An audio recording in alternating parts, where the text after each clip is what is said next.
1, 2.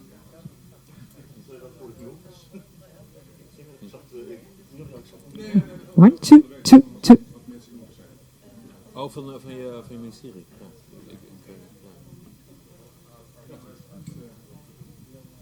Ja.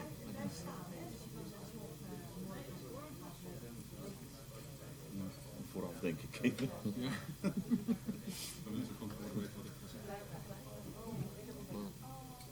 Goed, we gaan gewoon. Het zal misschien dan iets meer spectaculair worden als we meer. Dat is vaak het effect van.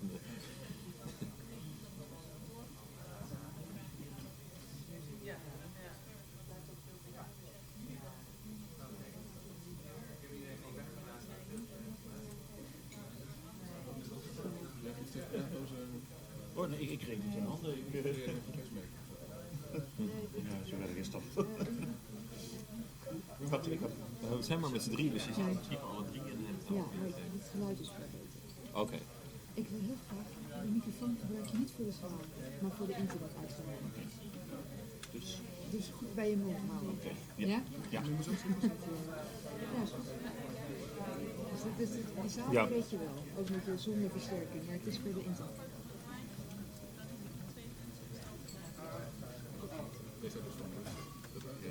Ik maak geen zorgen.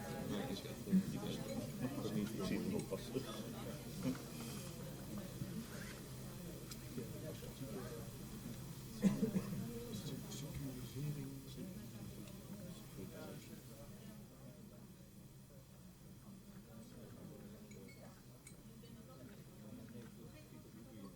Ja, ik heb veel tot de laatste mensen binnen zitten.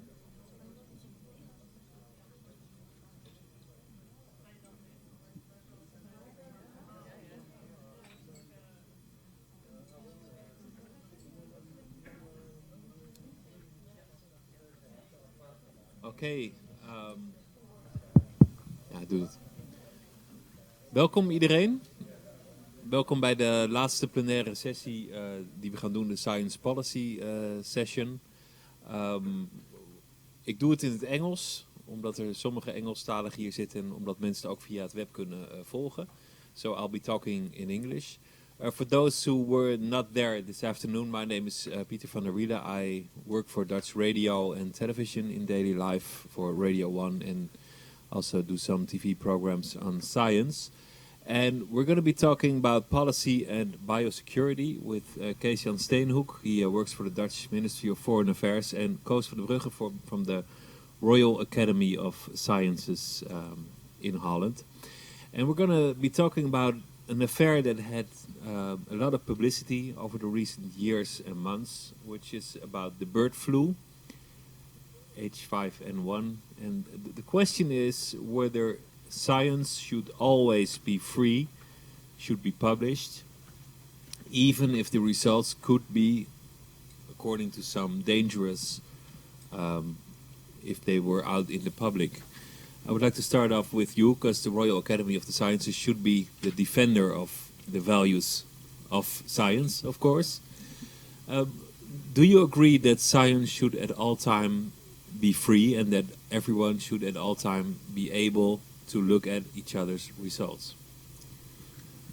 I think that the principle should be that there is academic freedom of publicity, but scientists and also the Academy of Science is realistic enough to see that there could be circumstances that you could not publish everything in all circumstances. And the discussion is in what circumstances is publication not justified? Could it better be not published? And very important, who is to decide this? Has this to be decided by the scientific community itself, or by policymakers, by politics, or by the general public? And then that's one of the discussions that came about because of this H5N1 debate. Maybe you can answer it yourself. Who should be the one to decide which results should be out in the open and which ones should not?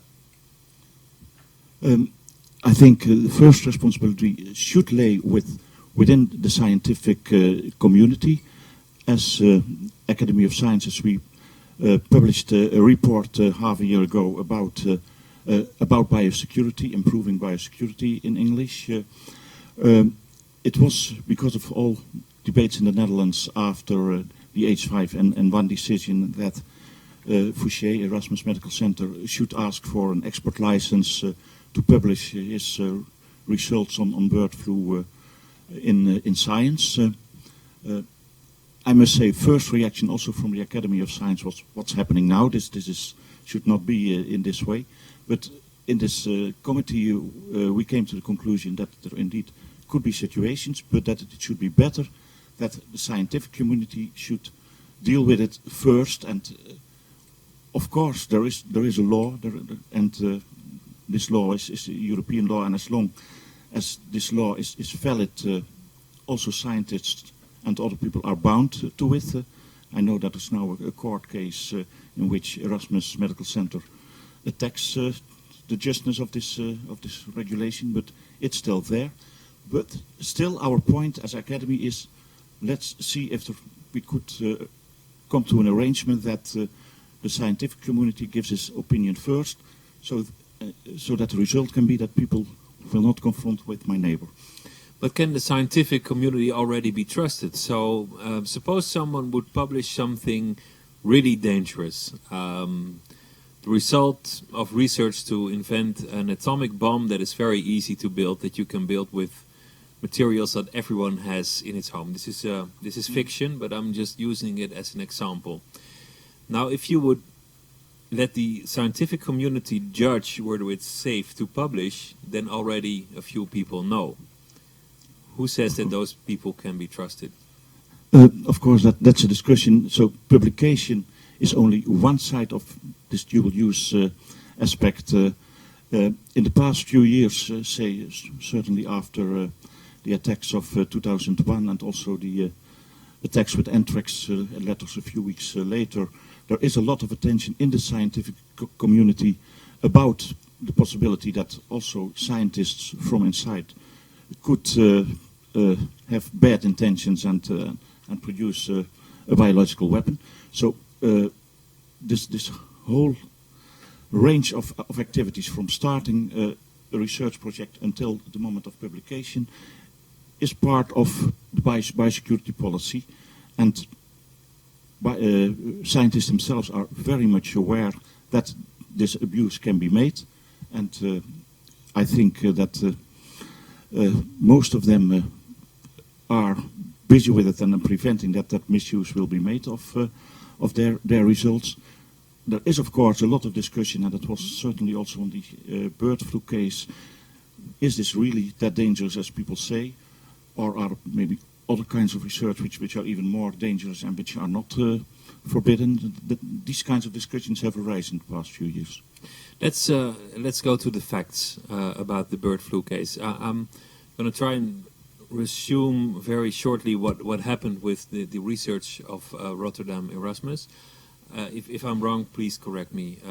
They tried to figure out what should happen for the bird flu virus to become airborne, to become transmissible between people, from one human to... So which changes should the virus go through before we can infect each other as human beings?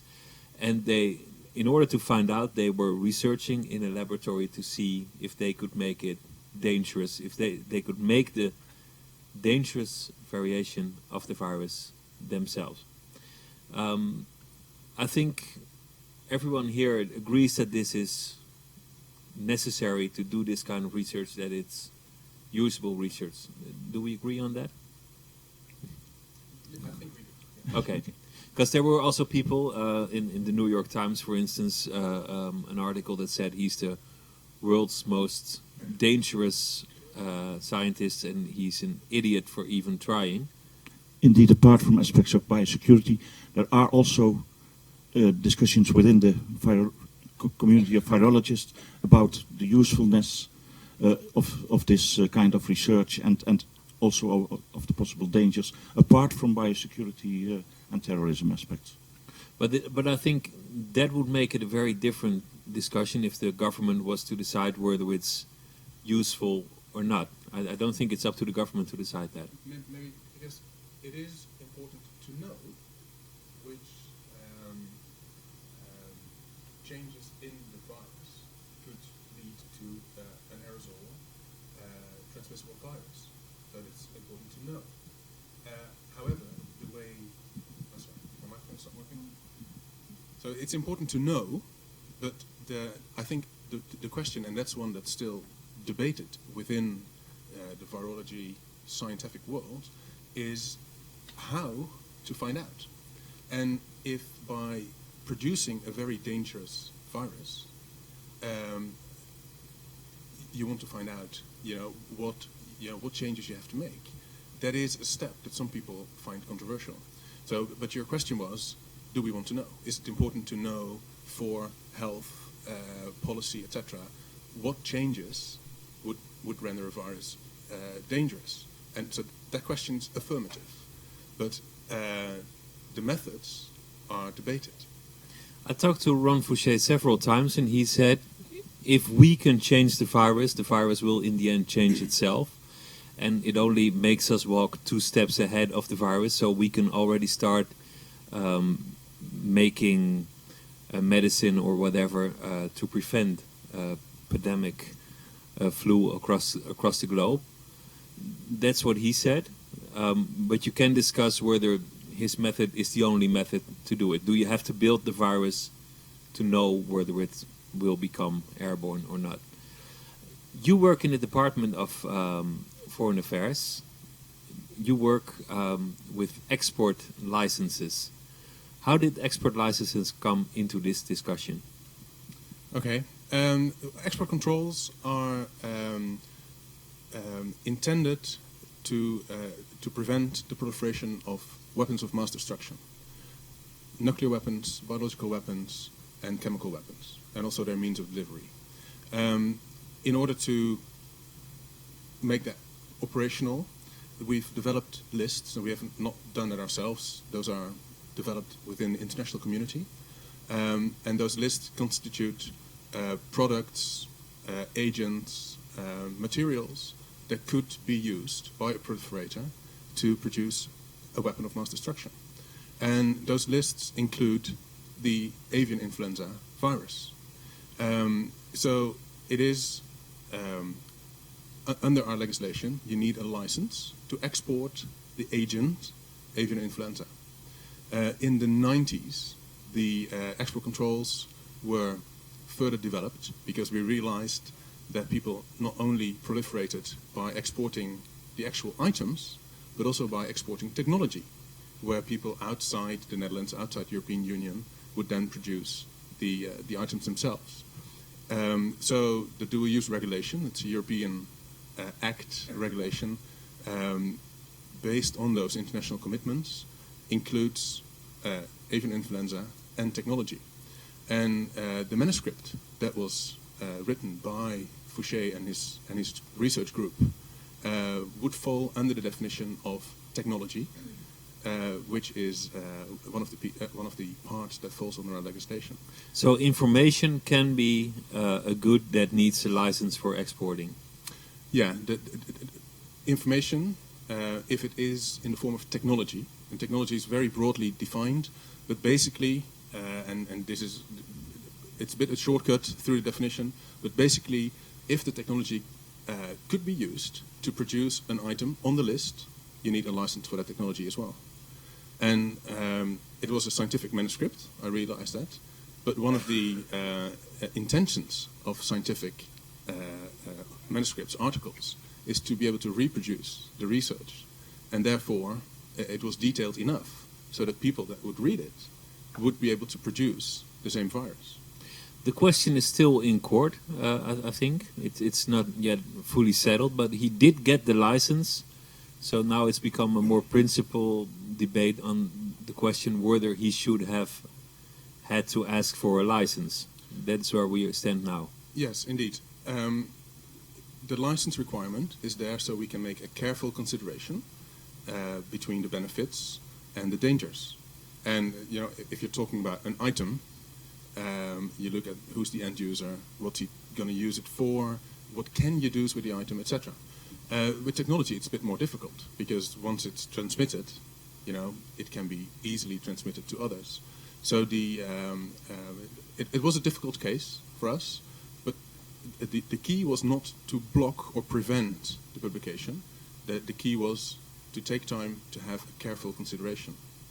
Ron Fauché said that the information was not that difficult. Everyone could have found out. It's only the building of the actual virus that is difficult. So even if terrorists would have the information, they would not be able to build the virus in the end. Was that also the consideration for the ministry to give the license? Well, there were many considerations, and one was how difficult it would be for a terrorist or a state actor to produce the virus. But to be honest, if Fauché says that it's easy to produce that virus, I don't know. I think he has a very sophisticated lab, and he says it's not easy to produce the virus. It's only easy to find out how the virus should change to make it airborne, but actually building it as a terrorist would be barely impossible without the lab. That's what he said. Yeah, I don't know. I have not tried to produce the virus, and hopefully I have tried. I didn't succeed. Okay, there is one thing, and I think that's one of the issues we might debate today, and that's that the life sciences undergo tremendous changes, and it's becoming easier and easier to produce agents, to buy genetic sequences of the internet, and so it's becoming easier. And I think export controls are not only there for now, you have to see what you can do now, what you can prevent now, but also to look into the future a bit, and because if in 10 years' time someone will use this technology to produce a lethal biological weapon, then people will look at the Dutch authorities. Oh, you did license that publication. Why didn't you think about these risks and what could have happened in the future? Mr. van der Bruggen, the basis of science is that everyone can shoot at each other's results and try to look at the weak points in someone's results so we can all become wiser and wiser. If certain research would not be fully public, it would undermine this general concept of science. It would prevent all of humanity to become wiser on this subject. That's true. Because of that, the academy and that I think everyone in the scientific community is convinced that science should be public as a rule. But as I said, I spoke yesterday with also a virologist. He said 99.99% should be open, but there can be circumstances. I repeat what I said before, that some research should not be published or not be published in full community. We should realize that this will become more difficult every day, because also, Kees Jan said already about the internet, many publications are not via the regular channels anymore, but also via internet. So this will go on. But scientific community is wrestling with this issue. Let us be clear, but there are already regulations from just after the Second World War on nuclear science. I think in the field of nuclear science, things which are now discussed in life sciences are more or less normal, that not everything is published in public, with all risks that are. Nobody is happy with it, and you should have very strong arguments for not doing it or not publishing it. But it will be very dogmatic also from the scientific community or from the Academy of Sciences to say under no circumstances anything could be forbidden that something is published. Suppose someone's article should not be public. How will he make a career? Because in order to get a promotion or get a chair at a university, you need to prove that you have publications in the main magazines. How do you do that if your field of science is not to be published? Maybe those scientists are not working in universities. I know that very much of this kind of research is done, for instance, in biodefense or in defense laboratories, and there are strict rules. So, if you want to be a scientist and to make a career, you should avoid as much as possible that you publish things which cannot be published. But again, I do not want to be someone who says we should forbid as much as possible. On the contrary, it should be published openly, and but it would be dogmatic, I say again, if we stopped, if we would allow everything. I seem to sense that you are also at the ministry struggling with this materials. Is that true? Yes, of course. Because if you look at the international commitments, and one of them is the Australia Group, it's the International Export Control Regime. In its guidelines, it says that the objective should not be to impede legitimate research or health care, life sciences. So yes, we are struggling with how do you balance security on the one hand and the life sciences and legitimate research on the other hand. And it's very difficult to define that balance in generic terms. So you will have the debate on cases. And one of the fundamental principles of export controls is that we do export controls on a case-by-case basis, because every export, every technology is slightly different. So the risks and the benefits are slightly different. So we're struggling with the principle, but we try to make it manageable by looking at cases specific. Was there, because the view on this research was very different in the United States than it was here, and also in the press, the tone of voice of the articles in the New York Times was totally different from the tone of voice in the Dutch newspapers, where here everybody talked about censorship, there they talked about a dangerous scientist who would become mad to experiment with viruses. Did you have conversations with your colleagues in the United States over this matter? Many conversations. And did you taste a difference of opinion or attitude?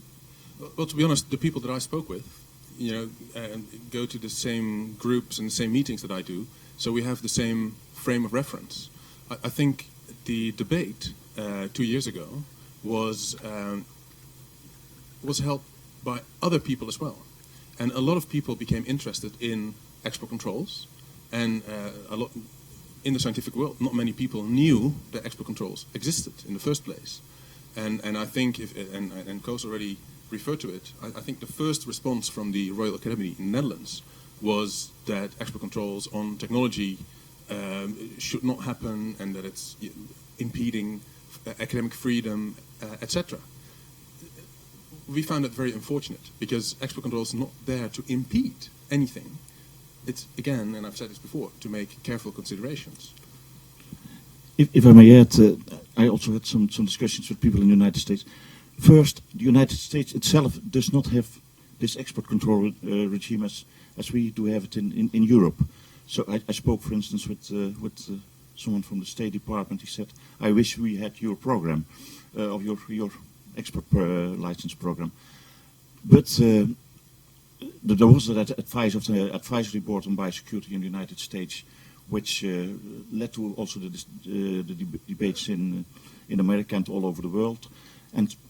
But they could only give an advice. It was not obligatory.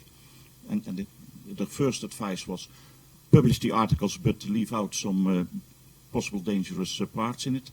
And the second advice 3 months later was, okay, publish it. The articles were revised more or less. So there is a different opinion. Maybe the New York Times is very negative, but policy is more restrictive than in the Netherlands. Does anyone at this point have any questions about this subject?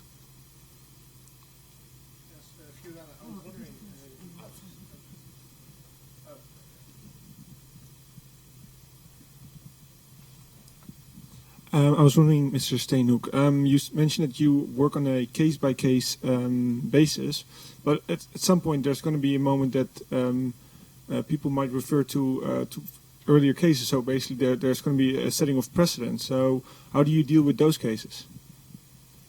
Well, obviously, we need to be consistent. So we do have a policy, but that policy can only be very general. Again, striking the right balance between legitimate trade, legitimate research, and the dangers. And so, yes, we do understand that earlier cases might have a precedent effect. That can't be changed, of course.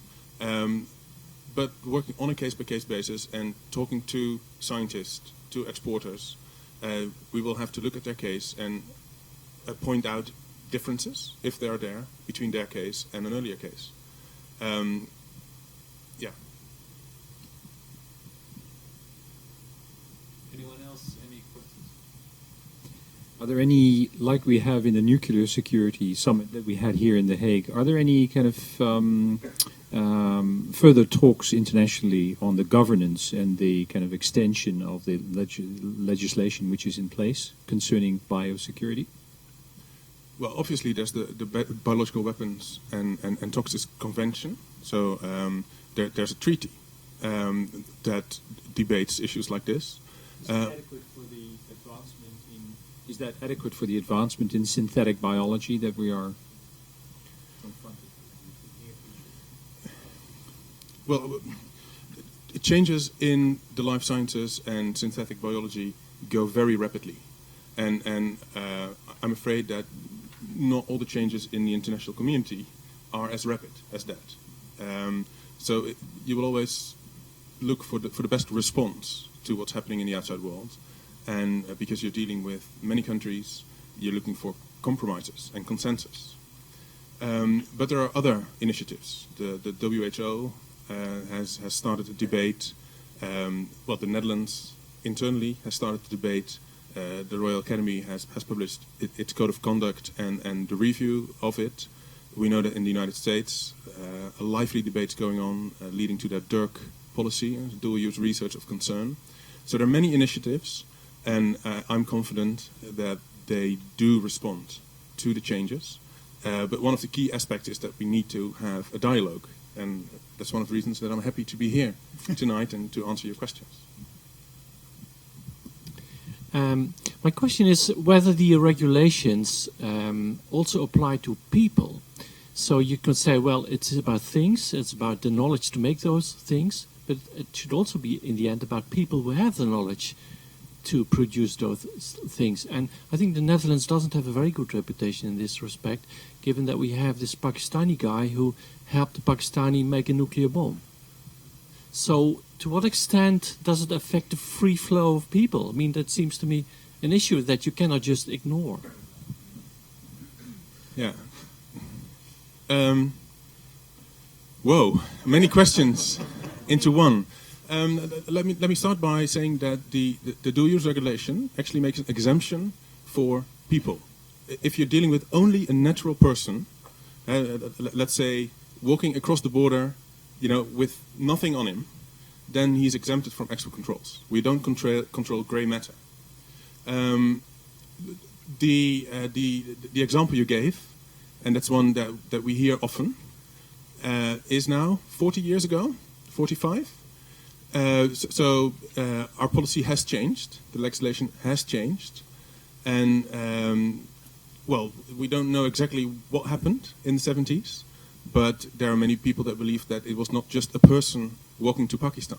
He brought technology with him, and one of the things that he did, of course, was establish a network, a proliferation network, using others to transmit goods, technology, etc.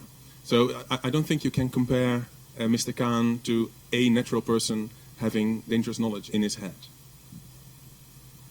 Okay. Well, thank you all very much. This will be it for now. Tomorrow there will be more plenary sessions, 3. So thank you all, and thank you.